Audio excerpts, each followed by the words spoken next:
안녕하세요. 단도박이 선생님입니다. 네, 반갑습니다. 제가 이 영상을 찍는 게 한 2달 만에 찍는 영상 같습니다. 뭐 특별한 일이 있었던 건 아니고요. 어쨌든 저희 그 회복으로 가는 길 상담은 도박 중독 중에서도 좀 많은 하드코어한 내담자들이 좀 많다 보니까 재발들을 많이 했어요. 그 2달 동안. 그래서 좀 많이 저도 지치고 그 사건 사고를 처리하는 데 있어서 어쨌든 저는 일대 다수를 상대하다 보니까 그 가족들까지도 저희가 같이 진행을 하다 보니까 조금 제가 지쳤던 것 같습니다. 그리고 시간적인 그 물리적인 시간도 부족했고, 근데 어느덧 제가 시간을 흘러가는 걸 파악 못했더니 저희 이제 편집해 주시는 실장님이 영상이 없어요 그러더라고요. 그래서 이제 제가 며칠 동안 시간을 겨우 낸다 하다가 못 찍다가 오늘 또 마무리 상담하고 오늘은 기필코 상담을 마치고 영상을 찍어야 되겠다. 그래서 영상을 찍고 있습니다. 영상을 찍는 데 있어서 제가 주로 하는 컨텐츠의 주제는 최근에 가장 핫한 그리고 상담 과정에서 이루어졌던 문제들을 이런 걸 교육 목적으로 남겨야 되겠다고 해서 컨텐츠가 정해지는데요. 당연히 2달 동안 모였던 컨텐츠가 많이 있겠죠. 거의 뭐 도박 중독에 대한 그런 컨텐츠는 기존에 있던 기초적인 부분들은 다 나가 있고, 조금 더 심화되어 있는 내용들은 제가 알기로는 이제 그 멤버십에 들어가 있다고 보여집니다. 그런데 제가 이렇게 상담을 하다가 좀 건의를 받거나 이랬던 거는 일반 컨텐츠에도 저는 다 영상이 있을 거라고 생각했는데 몇 가지 빠진 그 멤버십에만 있던 영상들은 제가 이번 기회에 한번 다시 조금 더 기초적인 부분으로 한번 영상을 제작하려고 하니까 또 봐주시면 감사하겠고요. 오늘 첫 번째 주제는 제가 아까 처음에 말씀드렸듯이 재발들을 많이 했다고 그랬죠. 네, 그러면 그 재발에 대한 이유, 우리가 재발을 하는 이유, 그거를 한 1, 2, 3, 세 가지 정도 대표적인 케이스로 왜 재발을 하는지에 대해서 한번 제가 이제 설명을 드리겠습니다. 최근에 막 저희가 상담을 열심히 했던 사람들이 그 다음날 갑자기 구속이 되는 경우도 있고요. 갑자기 100일잔치를 끝난 그 주에 다시 재발을 하는 경우들이 많습니다. 저도 조금은 많이 마음은 아프지만 저는 항상 10년 넘게 이런 일을 겪다 보니까 당연하다고 생각을 하는데, 그 충격과 배신감은 가족들이 제일 힘들어하는 것 같고요. 당사자들도 첫 재발에 많이들 힘들어 하는데, 이 재발들이 왜 이렇게 갑작스럽게 나타나는지에 대해서 한번 설명을 드릴게요.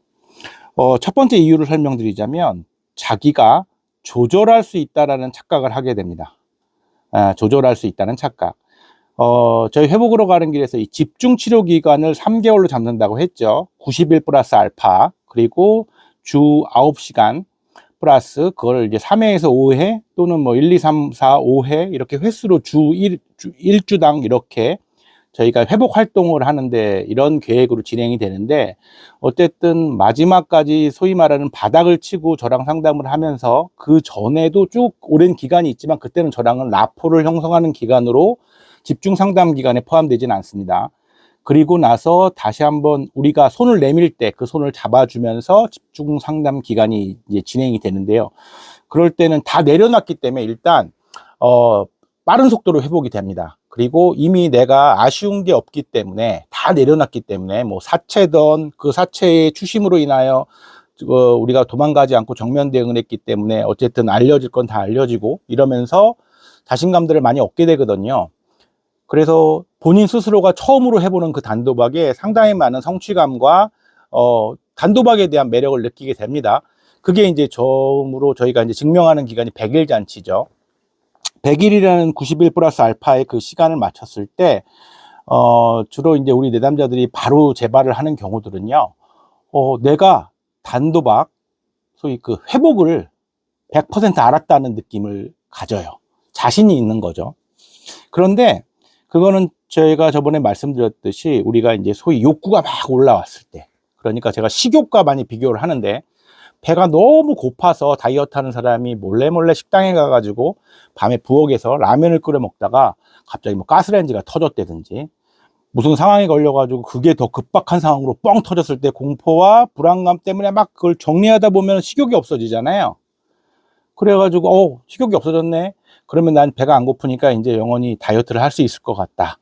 그런 감정을 갖게 되거든요. 마찬가지로 저랑 시작을 하기 전에 막 채권 추심과 불법 채권 추심에 대해서 힘들고 그런 압박감 속에서 힘들어지는 과정 안에서 도박 욕구는 확 줄거든요. 더 강한 자극이, 외부 상황이 나를 그 도박 중독에서 다른 이슈로 이동시키는 거죠.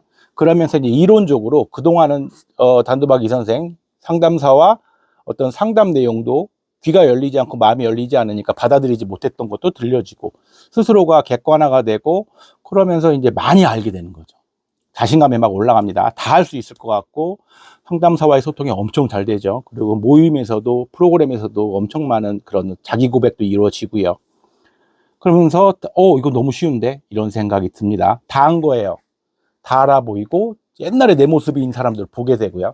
그때 마치 어떤 느낌이 드냐면 운전면허 따보신 분들은 기억하실지 모르겠는데 특히 남자분들은요. 운전면허를 딱 따고 이제 자기가 차를 딱 운전하기 내 차가 생겨서 그러면 한 3개월 지나면은요, 내가 이 세상에서 운전을 제일 잘하는 것 같다는 생각이 들어요. 주차도 막 하고 속도를 냈다가 브레이크 밟았다가 운전이 너무 자신감이 있죠. 그때가 가장 사고들이 많이 일어나죠. 특히 젊은 친구들은요. 비슷하다고 좀 봐지는데요. 단도박을 다 알았으니까 이게 조절이 된다고 생각을 하는 거예요. 그러면서 이제 내 뭐랄까요. 나를 누르는 고통이 사라지니까 밑에 있던 도박 요구가 싹 올라오는데 내가 가장 최근에 경험했던 도박은 뭐죠? 막 절박함 속에서 했던 도박이잖아요. 자, 그때의 도박은요. 금액을 조금 따서는 해결이 안 되니까 많이 따야 되잖아요. 빚을 갚기 위해서는. 그러니까 절박한 마음에 그때는 정말 도박도 하기 싫거든요. 그러다가 이제 포기 단계까지 가는 건데 그런데 지금은 마음이 너무 편하잖아요. 그러니까 소액으로만 할 수 있을 거라는 생각을 해요. 조절할 수 있다라는 착각을 하게 됩니다. 그때처럼 내가 어떤 쫓기는 도박을 안 하고 아주 작은 금액으로만 조금씩 다른 사람들도 그렇게 하니까요. 뭐 특히나 합법 토토나 이런 걸 할 경우에는 가능하다고 생각이 드는 거예요. 자, 조절할 수 있다는 착각입니다. 그러다 보면 오늘 잠깐 조심스럽게 해요. 그러면 어떻게 되냐? 5만 원만 해봅니다. 뭐 3만 원만 해보던지요. 어떤 상황이 걸렸을 때 조절이 되는데 따건 일건 더 이상 안 해요. 소위 우리가 말했던 뭐 교육 내용에서 한 번만 하면 바로 불이 붙는 그런 상황이 아니라는 거죠. 그 다음에 또 한 번 해봅니다. 괜찮네. 조절이 된다고 생각을 해요. 그리고 또 조금 해봐요. 며칠 동안 안 하다가 조절이 되네. 이제 나 조절할 수 있나 보다. 이런 생각으로 진행이 됩니다. 그때 내가 갖고 있던 경계심이 무너지면서 바로 과거 3개월 전으로 돌아가게 되는 거죠. 정신을 차리고 보면 자기가 뱉은 말들이 있잖아요. 자신 있다. 이제 난 다 할 수 있다. 난 죽어도 도박 안 할 수 있다. 이런 내가 이미 상당히 진행이 돼서 이미 빚을 빌리거나 넘으면 안 되는 선을 넘어와 있기 때문에 그때부터는 방어 기제를 쓰면서 거짓말로 자기 도박을 숨기게 되죠. 왜냐하면 이중된 내 생활을 하다 보니까 그러면서 상담에 대한 불신감을 표시하고 크게 영향이 없다. 아는 내용만 얘기한다. 또는 단도박 모임에서도 불편하니까 자기가 그렇게 자신 있게 있던 모습에 결국은 자기가 스스로 배반한 결과가 나오니까 모임에서 어떤 그런 문제점을 제시하면서 부모님들이나 가족들에게 이제 안 나가는 그런 핑계를 대면서 처음에는 지각을 하기 시작합니다. 모임에 어떤 핑계를 대서 중간에 들어간다거나 그러다가 나중에는 아예 모임을 빠지게 되고 스스로 잘할 수 있다. 이런 상황이 발생되는 거죠. 오늘은 첫 번째, 조절할 수 있다는 착각인데요. 절대 조절할 수 없습니다. 우리가 말하는 단도박에서의 조절은요. 제가 자동차로 좀 비유를 해볼게요. 어떤 차가 있는데 브레이크가 있어요. 이 브레이크가 1000번 브레이크를 밟으면 딱 한 번만 조절이 안 된다고 칠게요. 999번은 분명히 브레이크가 잘 드는데요. 한 번을 안 서요. 그게 조절이 될까요? 그 차는 판매할 수 없습니다.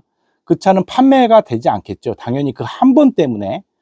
그런데 우리 도박 중독자들은요, 99.9%의 확률이라면 조절된다고 생각을 하는 거예요. 도박 중독은요, 한 번이요, 그 실패하는 999번을 다 덮습니다. 무슨 뜻인지 이해를 하시죠? 조절이 안 된 거예요. 일반인들은 1000번을 밟으면 1000번 다 그 선을 넘지 않아요. 그런데 우리는 이미 과거의 여러 가지 사건들로 그게 증명돼 있고, 우리 여기 와서 다 도박 문제 평가하잖아요. 심리검사. 거기 나와 있잖아요. 우리 도박 지수가. 그 뜻은 조절이 되지 않는 구조를 갖고 있습니다라고 우리가 혈압이나 혈당을 재는 거나 똑같은 거거든요. 그 진단을 받게 되는 겁니다.